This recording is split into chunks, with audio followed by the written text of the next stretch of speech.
ముక్కనుమ శుభాకాంక్షలండి. భోగి నాడు మంటలు వేసి ఇంట్లో చెత్త చెదరవంతా కాల్చి మనసుని శుభ్రం చేసుకున్నాము. అలాగే గోదారంగ నాయకుల కళ్యాణము చూసుకున్నాము.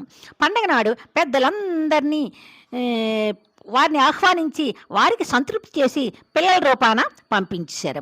కనుమ నాడు రైతన్న ఆప్తుడైన పశువుల పండుగ చేసుకున్నాము. పశువులకి సంతృప్తి చేశాము. ఆడపిల్లలు చుట్టాలు బంధువులంతా పండగకి వచ్చారు. పండగ అయిపోయిన వెంటనే వారి సెలవులు లేవని వారి ఇళ్లకు ట్రైన్లోని బస్సులోని వెళ్ళిపోయారు.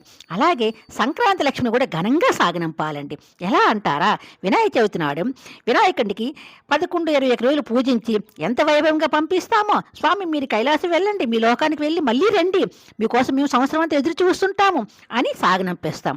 అలాగే ఈ ముక్కనుమ నాడు రథం ముగ్గు వేసి సంక్రాంతి లక్ష్మి తల్లి మీరు మీ లోకానికి వెళ్ళి మళ్ళీ రండి, మీకు సంవత్సరం అంతా ఎదురు చూస్తూ ఉంటాము, మా కుటుంబం అందరికీ పాడి పంటలతోటి వర్ధిల్లాలి, ఆయురారోగ్య ఐశ్వర్యాలు ప్రసాదించు అని ఆ రథం ముగ్గు దండం పెట్టి వీరి చివరి వరకు తాడు వేసి సాగనంపాలండి.